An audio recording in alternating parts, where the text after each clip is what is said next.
Bueno, enciendan su camarita, así le podemos ver también y quedar grabado. Si no, parece que están todos ausentes. Prendieron nomás su.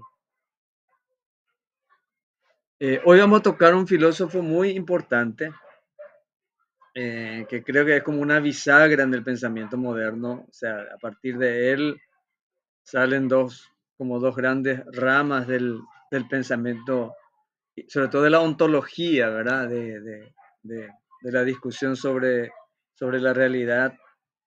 eh, y que se va a dividir profundamente posteriormente, ¿no? Pero él crea las bases de esa discusión que venía del dualismo, eh, y es un filósofo relativamente, ya, bastante raro en realidad, ¿verdad? Por las características peculiares que él tiene, que nos va a hablar de él el profesor Christian. Y creo que hay que prestar mucha atención porque es, digamos, para la psicología, para la ciencia del comportamiento y que siempre está discurriendo de qué es el ser humano, la composición del ser humano. Entonces, este filósofo que no solíamos dar antes, pero estamos incorporando ahora, eh, cumple un papel muy importante en el desarrollo del pensamiento moderno. Adelante, profe. Sí, sí, exactamente. Nuestro filósofo de hoy es un filósofo bastante excéntrico, ¿verdad? Para la tradición, por lo menos, ¿verdad? Cuando uno empieza a mirar un poquito los planteamientos de Spinoza, se da cuenta que se trata de una filosofía bastante peculiar. En muchos sentidos, vamos a ir viendo eso, ¿verdad? La peculiaridad de su metafísica, ¿verdad? Él era digamos, una persona bastante especial en el sentido, voy a dar un bosquejo nomás ¿verdad? Algunos aspectos, ¿verdad? De su compleja metafísica, muy compleja metafísica, ¿verdad?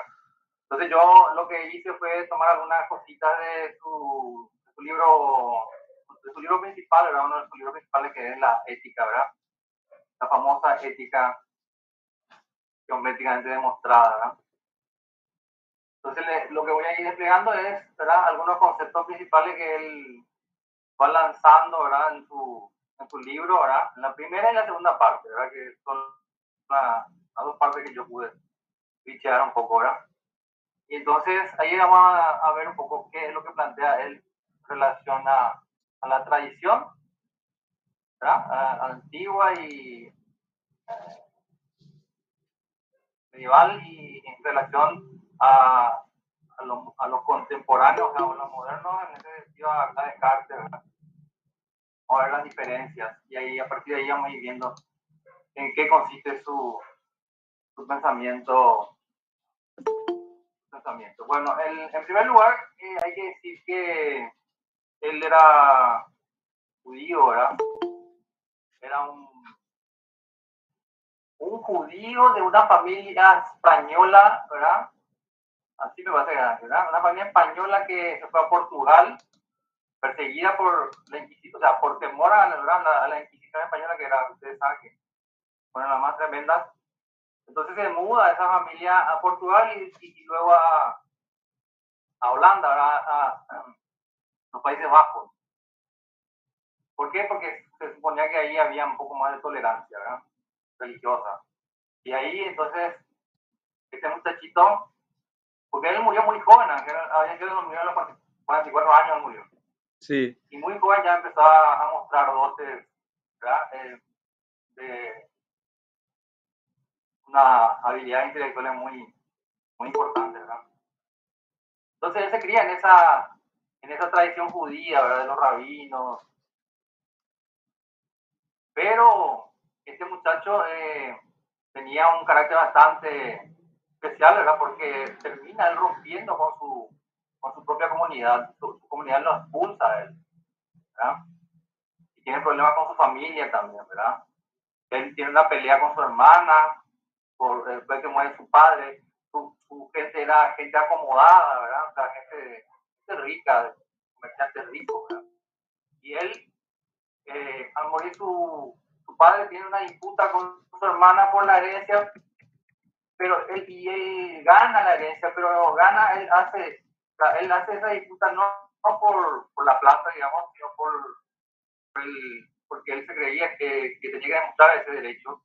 Y él gana la disputa y entrega todo eso, deja todo eso. Y vive prácticamente en una austeridad completa y absoluta, es decir, sin ningún peso. Dedica, total, y dedica toda su vida a la filosofía. Y vive de cortar vidrios y pulir vidrios, ¿verdad? Mucha gente importante, gente, artistas,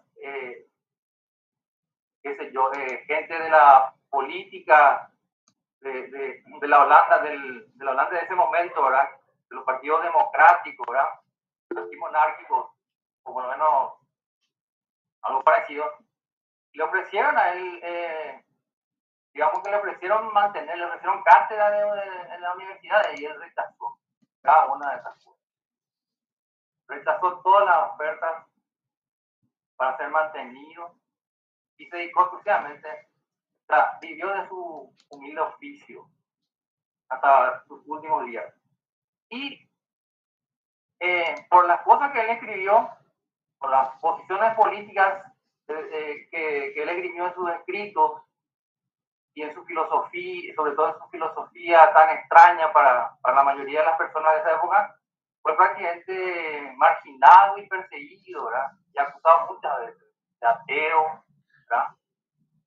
Ateo por sus propios, por su propia comunidad, ni qué decir por los cristianos, ¿verdad? Aunque había cristianos que simpatizaban con él, ¿verdad? Algunas cosas, porque siempre estaban atentos, ¿verdad? A los libros que él estaba escribiendo. La mayoría de los libros él no firmó,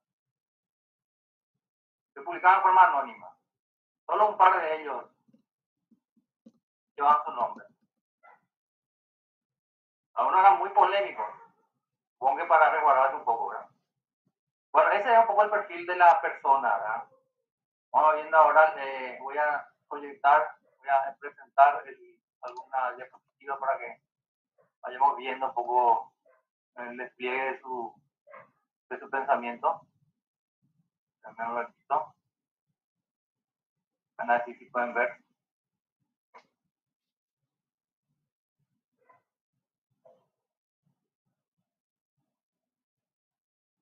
Sí se ve, profesor. ¿Se ve bien? Se ve. Sí. Bueno, estamos, ahí está. Baruch o Benedicto o Benito, como quieran llamarle, ¿verdad? Spinoza, entonces es el filósofo que justamente tanta influencia ha tenido en el pensamiento occidental hasta nuestros días, porque fíjense que hay una corriente que se llama postmodernismo, que no sé si alguna vez escucharon, es muchos postmodernos reivindican la figura de Spinoza como uno de los filósofos, ¿verdad? Por ejemplo, el filósofo más grande, digo. Por ejemplo, Gilles Deleuze, el filósofo francés, ¿verdad? Contemporáneo, dice que es el príncipe de los filósofos, ¿verdad? Nietzsche decía que era su alma gemela, ¿verdad? Nietzsche justamente uno de los pilares de la filosofía moderna, ¿verdad? Y Hegel también, ¿verdad? Uno de los grandes filósofos del idealismo alemán, reivindica en todo momento la figura, el pensamiento de Spinoza, ¿verdad? Con su idea de la totalidad y compañía, ¿verdad? De ahí su importancia, ¿verdad? Y hay un montón de pensadores que lo siguen estudiando, ¿verdad? Y lo siguen citando, ¿verdad? Vamos a ver por qué es tan importante. Bueno, acá tenemos sus obras, ¿verdad? Este es el sellito con el que él sellaba sus cartas y compañía, ¿verdad? Donde dice, fíjense, cautela, dice, en latín dice caute, ¿verdad? Cautela, para que vean más o menos ya también ¿verdad? La idea que él tenía del pensar, cautela. Bueno, las obras más importantes de Spinoza, aquí van a ver ustedes, la primera se llama el breve tratado sobre Dios, el hombre y la felicidad, ¿verdad? Alrededor de 1660, dice. Después viene el Tratado de la Reforma del Entendimiento, en 1661, y luego viene la Ética, que es donde nos vamos a concentrar más hoy. Y algunas cositas tal vez del tratado, perdón, del tratado sobre la reforma del entendimiento, algunas cositas podemos mencionar de ella, pero más que nada sobre la ética es lo que vamos a hablar hoy, ¿no? Y por último, perdón, en el mismo año que publicó la ética, dice, se publicó también Enmendación del Intelecto y Tratado Político y Fiscal. Y luego viene el Tratado Teológico, donde recién tenía acá, el Tratado Teológico Político, un librazo enorme, ¿verdad? Que todavía no es un libro muy grande, ¿verdad? Donde hay un montón de consideraciones justamente teológico-políticas, ¿verdad? Bueno, empecemos entonces con la primera parte de la ética y es donde me quiero concentrar más porque no nos da el tiempo, no nos da el tiempo para cubrir todo, por supuesto, ¿verdad? Es cuestión, pues, necesitaríamos mucho más tiempo, ¿verdad? Entonces vamos a hacerla corta. ¿De qué habla la primera parte? En la primera parte, el nombre de la primera parte del primer libro es sobre el tema de Dios, ¿verdad? Sobre el tema de Dios. Y empieza, todo su libro es, a ver, si ustedes llegan a ojear, tiene una serie está ordenado así, tiene 254 proposiciones, 259 proposiciones, ¿verdad? O sea, él, como un lógico, ¿verdad? Como un matemático, va desplegando, por eso se llama la ética demostrada según el orden geométrico, porque acuérdense que la influencia que tiene la matemática de Euclides en ese momento es grandiosa, ¿verdad? Así como en Descartes, ¿verdad? La matemática euclidiana que se descubre justamente en el Renacimiento es por excelencia, la ciencia por excelencia, ¿verdad? Entonces él está en esa línea y elige, muchos expertos se siguen preguntando por qué eligió esa forma, ¿verdad? Pero bueno, creo que tiene que ver mucho con eso, ¿verdad? Porque él cree que esa certeza, esa formulaciones certeras que la geometría, ¿verdad? Que la matemática tiene, a él le seducía, ¿verdad? Bueno, entonces, como racionalista que era, ¿verdad? Bueno, entonces van a encontrar ustedes, si ojean el libro, van a encontrar que, que él despliega, primero, proposiciones, definiciones, axiomas, ¿verdad? Después algo que se llama corolarios, después hace, los corolarios pone demostraciones, postulado y lema. O sea, tiene una gama así de pequeñas oraciones, ¿verdad?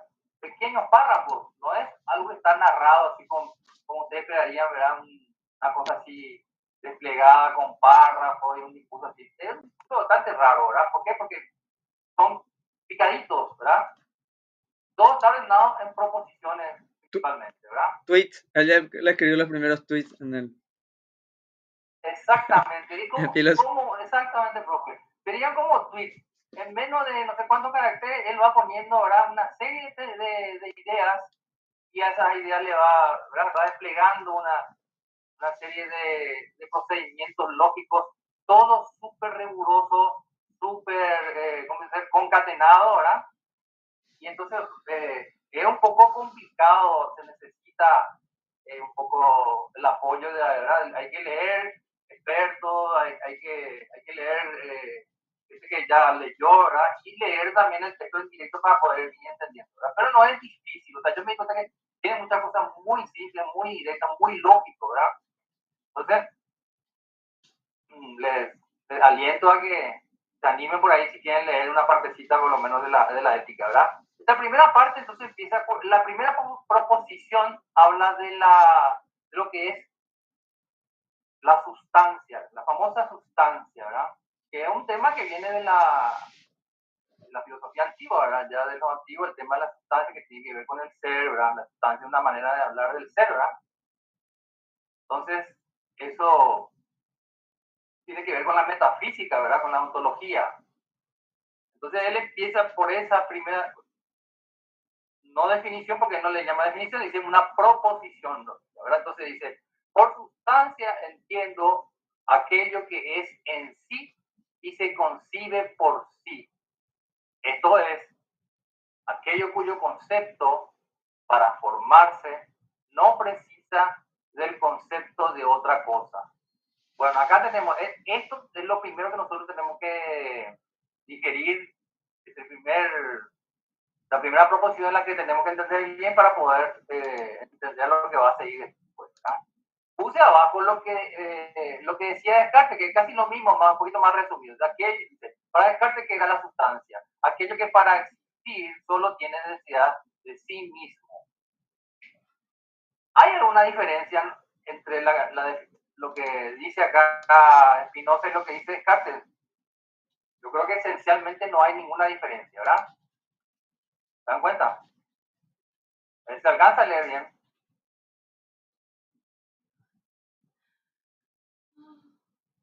¿Leen bien?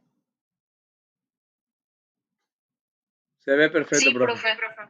Sí. Bueno, entonces ya sabemos. Entonces, repito, sustancia, entendido según Spinoza, es aquello que es en sí y se concibe por sí mismo, ¿verdad? Aquello cuyo concepto para formarse no necesita, no precisa del concepto de otra cosa, ¿verdad? Es algo independiente, algo que no necesita de otra cosa para concebirse, ¿verdad? Bueno, seguimos entonces. En la segunda parte, o sea, siguen las proposiciones, ¿verdad? Siguen, acuérdense que son un montón, ¿verdad? Y ya despliega acá los principales conceptos que él va a manejar, ¿verdad? La primera proposición. El concepto de atributo está en la proposición número 4. Dice, por atributo entiendo aquello que el entendimiento percibe de una sustancia como constitutivo de la esencia de la misma. Repito, atributo, entonces, aquello que el entendimiento percibe como una sustancia, percibe de una sustancia como constitutivo de la esencia de la misma. O sea, que un atributo que vendría a ser un componente, ¿verdad?, de la sustancia, es parte de la esencia de una cosa, ¿verdad? Es la esencia. Forma la esencia, ¿verdad? Es una manera de manifestarse de la sustancia. ¿Me entienden? Entonces, el atributo, acuérdense, es como la sustancia de alguna manera se manifiesta, ¿verdad? Un atributo no es otra cosa que la sustancia. Es la sustancia, pero ¿verdad?, es su forma de existir. ¿Me entienden? Hello. Bueno, pasamos a la... Profe, ¿podrías dar un ejemplo más o menos de eso? Para que vos puedas entender qué es una cosa, qué necesitas. Necesitas una serie de características que le hagan ser lo que es, ¿verdad? Para saber qué es una mesa, ¿verdad? ¿Cómo sabes qué es una mesa? ¿Qué es una mesa? Un plano cuadrado con 4 patas, pero no, eso no es, puede ser, hay muchas formas de mesa, ¿verdad? Puede tener una pata, no, puede tener un plano redondo, o sea, tiene que encontrar cuál es su esencia, y entonces eso sería sus atributos, ¿verdad?, serían las características principales de esa cosa, lo que es esencial de ella y que le hace ser, ¿verdad? Las 4 patas no le hace ser, ¿verdad? Un plano ¿verdad?, que se sostiene con algo, bueno, ahí podríamos estar discutiendo ya que puede ser eso la esencia, ¿verdad? ¿Entienden? La característica principal de algo, eso es el atributo, eso es la esencia, ¿verdad? Lo que le hace ser lo que es a una cosa. Bastante abstracto, ¿verdad? En un plano abstracto, ¿verdad? Pero se entiende, ¿verdad? Característica principal, esencial de algo, ¿verdad? Ese es el atributo. Ahora sí, mucho mejor, profe. Claro, porque si no tiene ese atributo, no tiene eso, si no tiene esa característica, entonces no va a ser lo que es. Va a ser, puede ser otra cosa, pero no va a ser lo que es. Bueno, entonces ahí pasamos directamente al modo. Él maneja acá el término modo, dice, entiendo por modo afecciones, o sea que para él, modo y afecciones son la misma cosa, son sinónimos. Ahora en adelante, entonces para nosotros también, modo y afecciones serían lo mismo. ¿Qué son? Dice, entiendo, por modo entiendo las afecciones de una sustancia, o sea, dice, aquello que es en otra cosa, por medio de la cual es también concebido. Un poco más complicado, pero vamos a ver, es fácil. ¿Qué es un modo? Bueno, un modo, dice, es aquello que es en otra cosa, aquello que es en otra cosa. O sea que no es, vamos a poner, Por sí a mismo. ver, claro, no es por sí mismo, no es independiente eso, no es independiente, no se entiende por sí mismo. Por ejemplo, si yo te digo, una sonrisa, una sonrisa. ¿Una sonrisa se entiende por sí mismo o se entiende a partir del concepto o la idea de cara? O de la persona que ¿Entiendes? sonríe. Claro. Si no hay cara, ¿cómo vas a entender la sonrisa? Eso depende de algo más. Eso sería el modo. ¿Entienden? Entonces acá es lo que está diciendo. Hay cosas esenciales, ¿verdad? Que son independientes, que se entienden por sí mismas, que se valen por sí mismas, que no necesitan nada de otra cosa, que no tienen otra causa que sí mismas. Eso es la sustancia y esa sustancia tiene atributos. No hay diferencia entre sustancia y atributo. El atributo forma parte de la sustancia. Eso es lo que quiero que entiendan.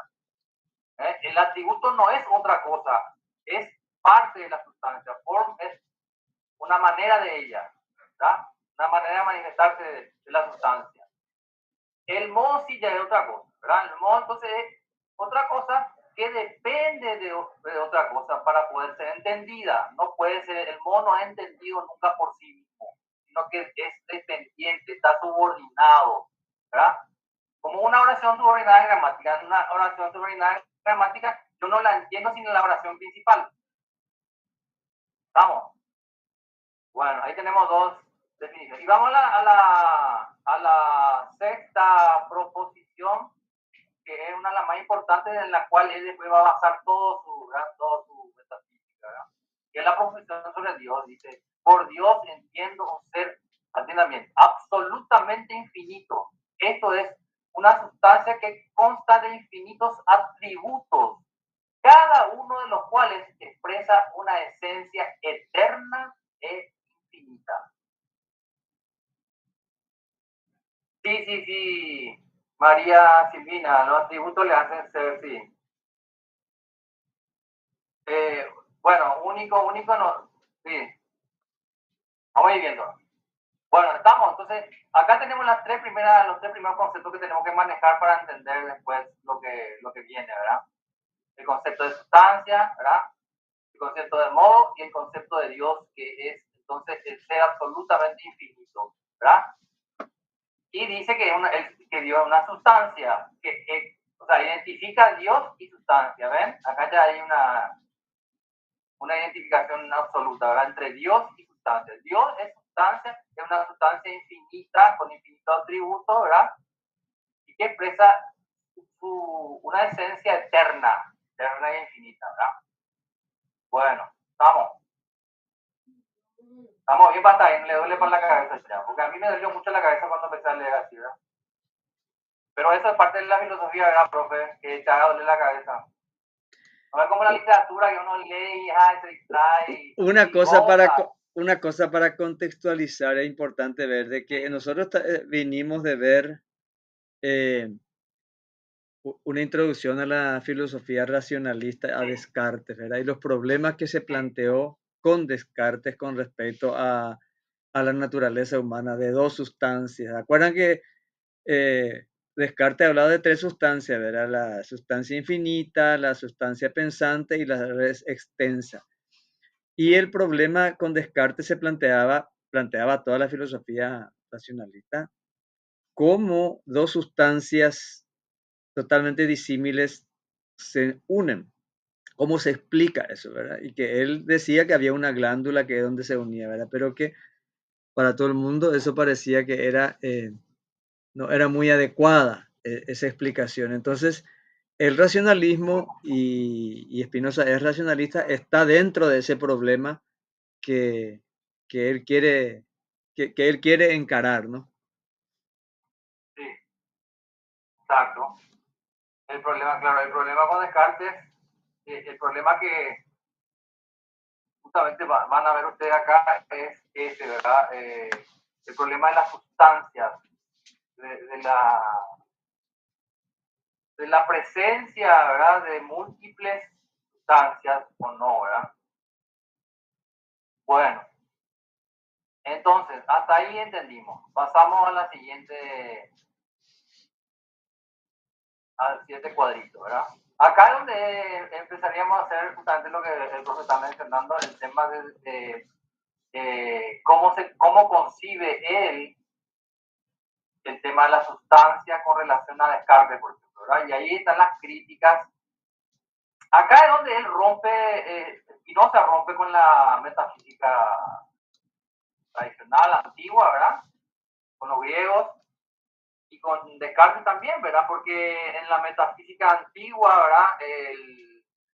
Aristóteles, ¿verdad? Y todo lo que siguió después en la escolástica, se habla de múltiples sustancias, ¿verdad? Hay muchas sustancias. Es cierto, se hace jerarquía de sustancias, pero siempre hablando de una multiplicidad de ellas, ¿verdad? Y en Descartes también, ¿no? A pesar de que Descartes habla de dos sustancias que hay en este mundo y otra sustancia que está afuera, que es Dios, ¿verdad? También está hablando de múltiples, ¿verdad? Así de dos ya es múltiple, ¿verdad? Bueno, entonces él lo que va a atacar, no es que va a atacar, va a decir, él va a plantear, va a ir desplegando él de una manera súper lógica, ¿verdad? Va a ir desplegando, va a ir eliminando las posibilidades, ¿verdad? Y lo primero que se nota, la primera contradicción que encuentra él es, dice, por ejemplo, aquí van a ver la definición de Descartes de sustancia, era aquello que para existir no requiere, tendría que decir, del concurso de otra cosa que no sea ella misma, ¿verdad? Como dijimos hace rato, ¿verdad? Algo que sea absolutamente autosuficiente, ¿verdad? Algo absolutamente soberano, autosuficiente. Eso, ¿verdad? Bueno, pero también Descartes decía, son sustancias también las criaturas que tienen la necesidad de la intervención de Dios. Ahí es donde entra en contradicción, ¿verdad? ¿Por qué? ¿Por qué es una contradicción? De que las otras sustancias, las criaturas tienen la necesidad de la intervención de Dios y esa es una de las cosas que va a poner de relieve Spinoza.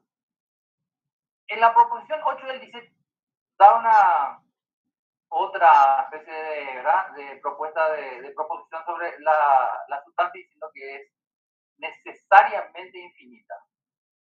Claro, Descartes decía que solo Dios es infinito, o sea, la sustancia, digamos, sustancia number one. Y las otras sustancias también son sustancias, ¿verdad? La res extensa y la res cogitans, pero eh, provienen de Dios, necesitan la intervención de Dios para su existencia. Exactamente. Sí, sí, sí.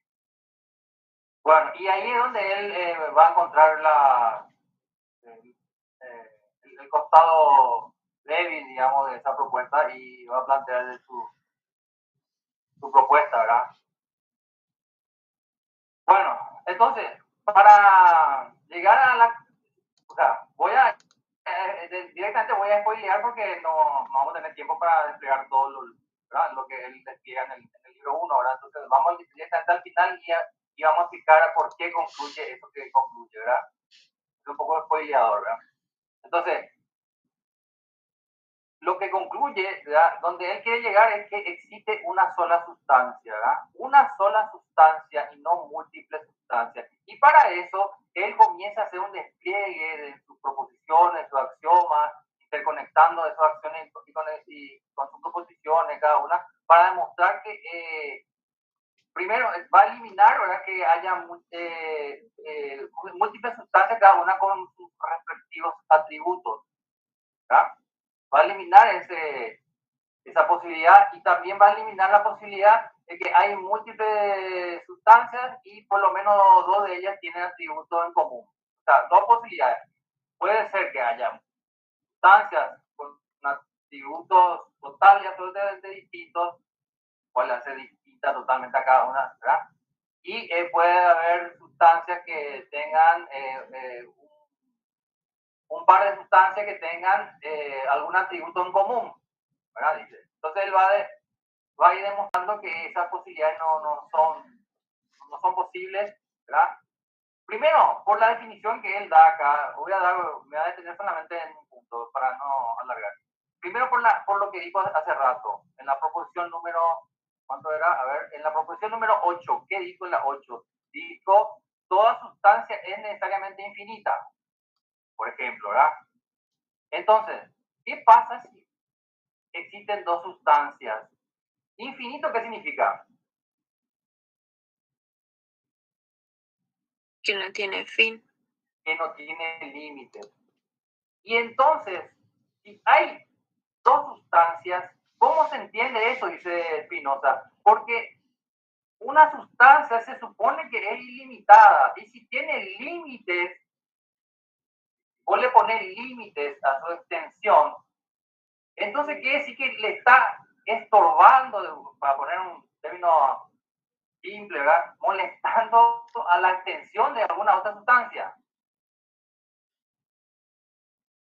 ¿Se entiende? No puede haber dos sustancias infinitas, porque no van a ser, una de ellas no va a ser infinita entonces. ¿Se entiende? Bastante lógico, ¿verdad? Una sola nomás puede ser infinita. Bueno, ese es uno de los razonamientos que él usa para decir no puede haber dos sustancias, ¿verdad? Solamente una. Y esa sustancia se confunde con Dios. Ahora vamos a ver qué es Dios para Spinoza, ¿verdad? A ver un poco. Esperen. Bueno, entonces, hay una sola sustancia, esa sustancia es eterna, infinita y necesaria, ¿verdad? Esa es su definición. Y esas sustancias se confunden, es exactamente lo mismo que decir Dios. Bueno, luego, no, esperen, me salté un poco. Bueno, me salté acá. Bueno, acá hay un esquemita. Este es el famoso esquema que es parecido a lo que ya vimos con Descartes, ¿verdad? ¿Ves el esquema, verdad? Bueno, para Descartes, ¿se acuerdan que había dos sustancias en este mundo, verdad? Para Descartes, el pensamiento era una sustancia y la extensión era otra sustancia, ¿verdad? En este mundo. Y Dios era otra sustancia que estaba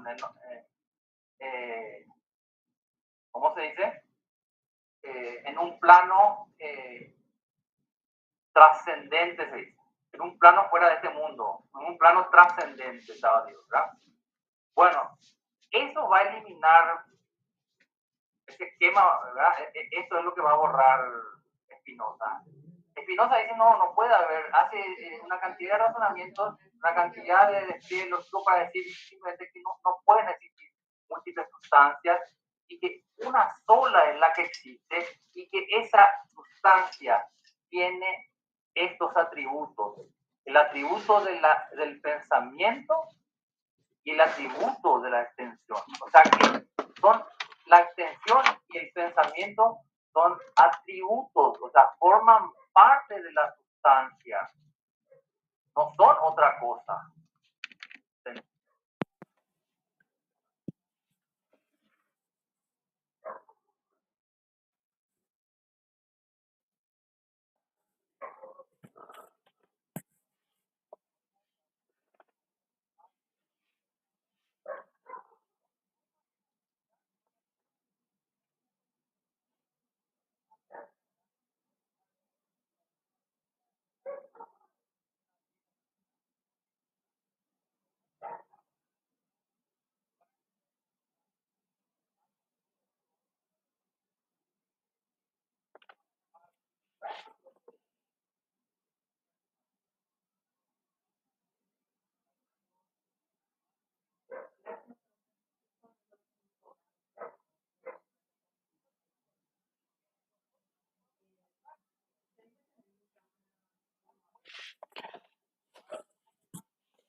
Pero fíjense acá y quiero que piensen un poco que la, la aseveración que hace Spinoza y las consecuencias que tiene eso, ¿verdad? O sea, eh, él no niega la existencia de Dios, pero igual le acusan de ateo. ¿Por qué? A ver, ¿por qué le acusan de ateo?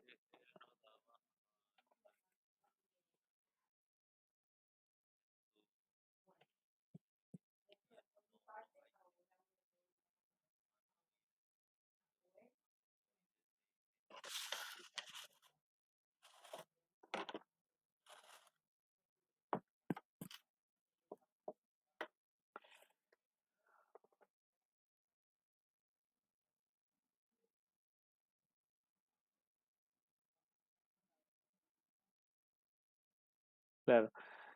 Además, Dios está en el ser humano, en el perro, en el gato y en la partícula de arena, ¿verdad? Está en todas partes y el conjunto de eso forma a Dios. ¿Qué dificultades tiene eso para el creyente?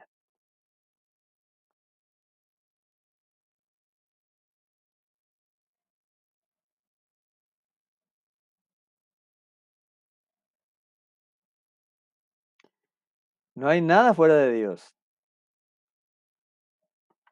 Las cosas buenas y las cosas malas, consideradas malas o consideradas negativas por nosotros. En todo está Dios.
Ya,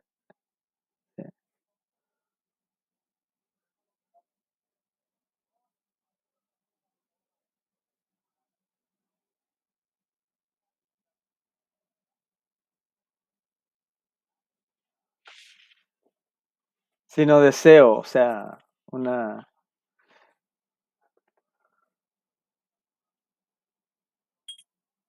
Que en realidad es muy antiguo. Hay filósofos griegos que ya decían que en realidad la sabiduría es darse cuenta que uno no es libre. Sí, sí.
Es una especie de folletito de autoayuda, pero no en el sentido de actual, no de que tú puedes, tú puedes, tú puedes vencer todos los obstáculos. Él lo que dice es al revés, que no te calientes por las que las cosas pasan.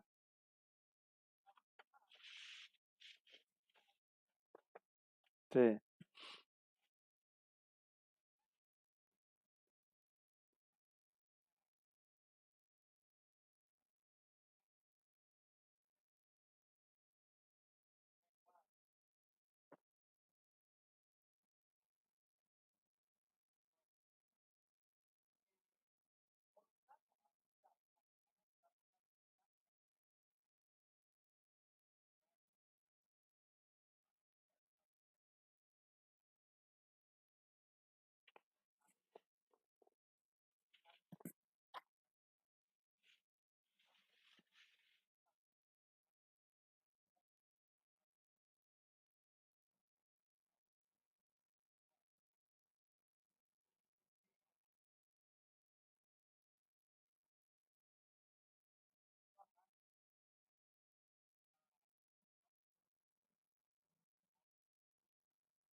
Para poner una cuestión que parece medio aéreo por momento Espinosa, pero no. Pero si nosotros pisamos un poquitito tierra, nos vamos a dar cuenta de algunos problemas serios que nos plantea Espinosa. Por ejemplo, la inmensa mayoría de los que estudiamos en la facultad lo hacemos libremente.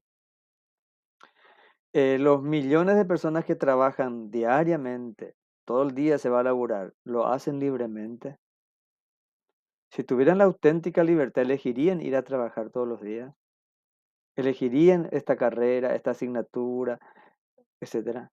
O sea, muchas cosas hacemos por una serie de presiones sociales, circunstanciales de la vida y tomamos algunas determinaciones, pero muy encajonadas, ¿verdad? Embretadas por las circunstancias. Y a veces pesa más las circunstancias externas que nos empujan para allá que nuestra decisión libre. Bueno, digamos, para no exagerar, digamos, el estilo de Spinoza, pero para tomarle en serio a Spinoza, muchas de las cosas que hacemos nos parece que hacemos libremente. Sí.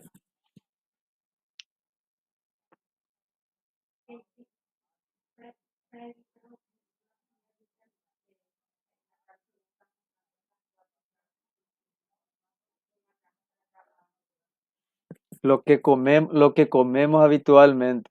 Sí. Lo que comemos habitualmente. Si uno anotara todo lo que come durante... Sí. Sí, sí, sí.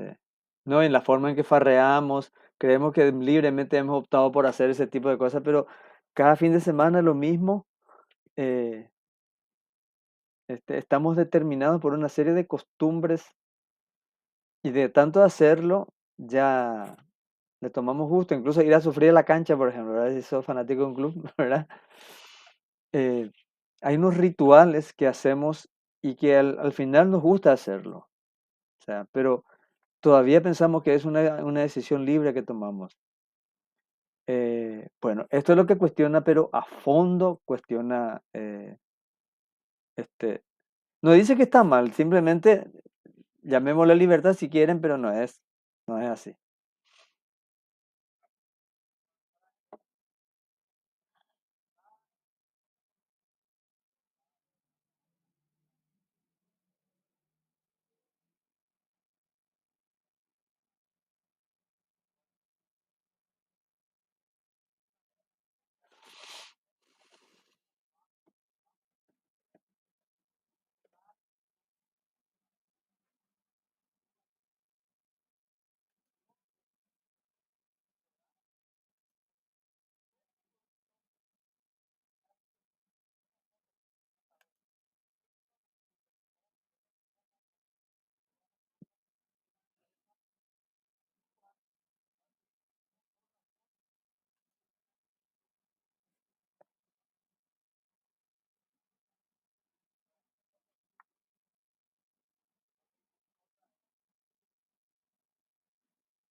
Este pensamiento sí, es profundamente.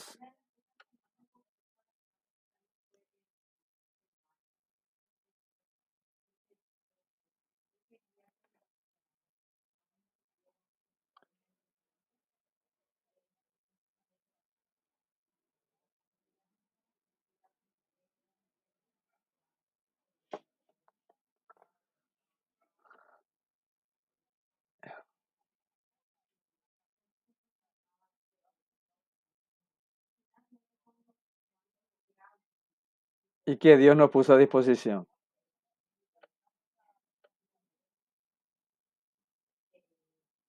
Esto es importante porque mucho tiempo después, en la edad contemporánea, retomaron los filósofos europeos para analizar el tema de la razón instrumental.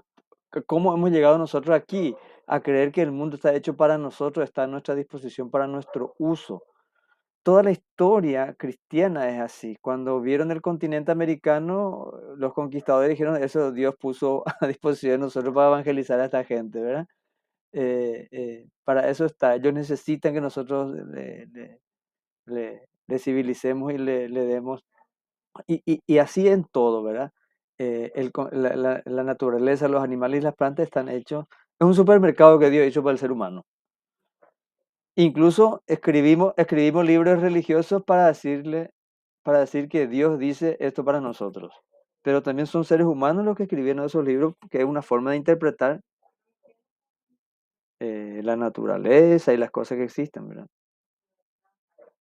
No, es profundísimo y subversivo en este aspecto. Sí, sí, sí,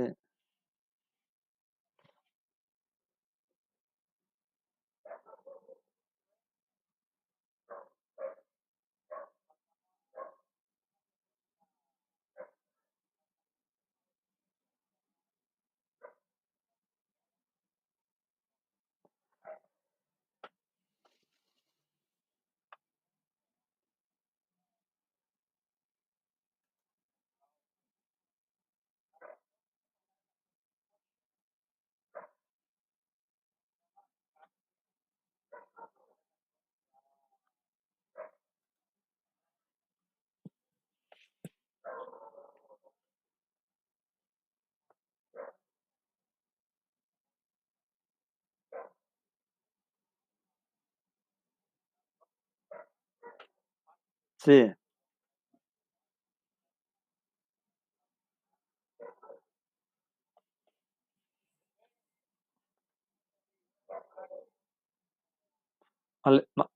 Malebranche,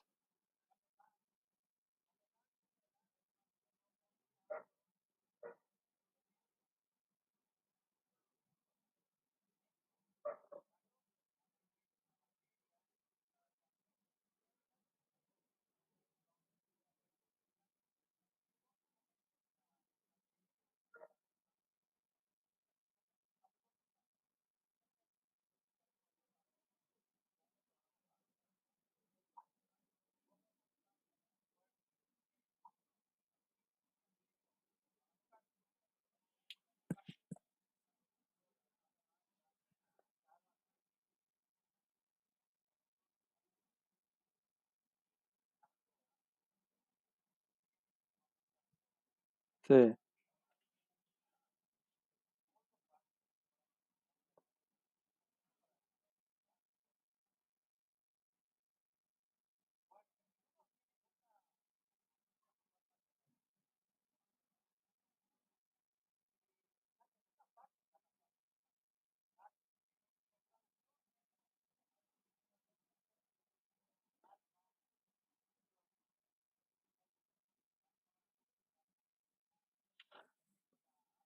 Sustancia.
Hasta donde va nuestro sentido en todo caso, ¿verdad? O sea, digamos, para ampliar nuestro olfato, nuestro tacto, nuestra mirada.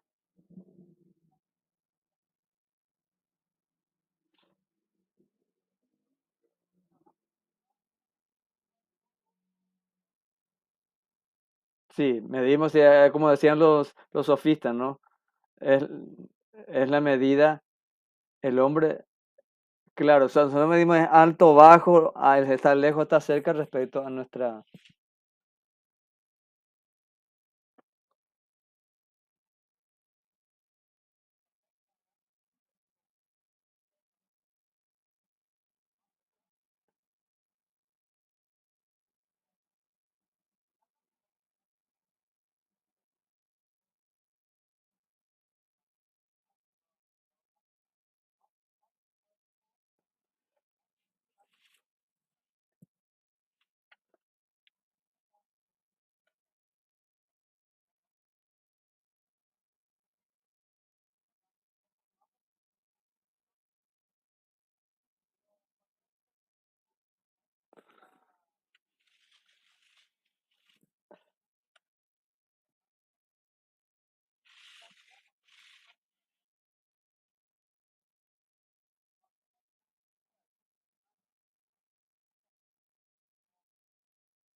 Y es un tipo de realidad, pues nosotros podemos llorar, sufrir, qué sé yo, con la ausencia, como si estuviera, o sea, sí, sí.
Mm.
No hay fuera.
Perfecto, perfecto. A manera de... Muchas gracias, profe. En la próxima clase vamos a hacer un breve resumen que ahora podemos adelantar un poco de algunos aspectos, sobre todo este aspecto que me parece importante remarcar, ese problema que viene desde Descartes, la relación entre alma y cuerpo, entre res extensa, res cogitans, que muchos filósofos racionalistas estuvieron ahí empantanados con eso, era con la armonía, con el paralelismo psicofísico de Malebranche, eh, tiempo después la armonía preestablecida de Leibniz, ¿verdad? Que una especie de destino ya que el cuerpo va a obedecer al alma, ¿verdad? Porque ya está planificado así por Dios. Y el que da una cosa muy original que va a tener mucha influencia después en la filosofía moderna, lo que dice Leibniz, ¿verdad? De que el punto, porque era, ¿dónde es el punto de unidad entre cuerpo y alma? Decía Descartes, ¿verdad? El punto de unidad, dice Spinoza, es que proceden de una misma sustancia, es una sola sustancia. Y que lo que dijo el profesor Christian, que después Hegel va a retomar esto al identificar de que todo lo real es racional, todo lo racional es real, ¿verdad? La identidad entre pensamiento y ser, ¿verdad? Que va a ser muy importante en la filosofía idealista más alta. Y bueno, y acá también es un punto de bifurcación. Todo el mundo dice eso, ¿verdad? Que Spinoza es el punto de bifurcación entre el pensamiento idealista, altamente idealista, que termina en Hegel, y el pensamiento materialista. Acá se dividen porque en algún momento todo es Dios, ¿verdad? Que es el pensamiento idealista absoluto. En otro momento, bueno, la naturaleza es Dios. O sea, no existe Dios. O sea, sí, claro, el panteísmo y el materialismo, el panteísmo, y por eso la iglesia cristiana estaba en contra del pensamiento espinosista y hegeliano, porque al identificar todo lo que existe con Dios, se acaba Dios. Ya no existe un Dios a quien rendir culto, a quien... eh, entonces, estas dos cosas son importantes, ¿no? O sea, esa relación alma-cuerpo y la naturaleza de la realidad, ¿verdad? ¿En qué consiste la realidad? ¿Verdad? Y el origen de esta realidad, que es modernísimo lo que plantea Spinoza, y que luego va a ser muy querido y odiado al mismo tiempo por diversas corrientes, ¿no?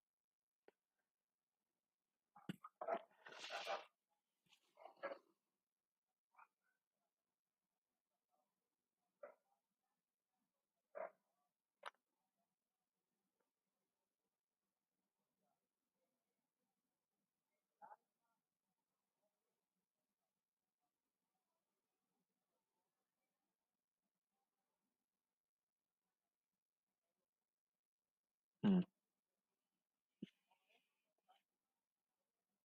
claro. Como la naturaleza, ¿no? O sea, es la física moderna.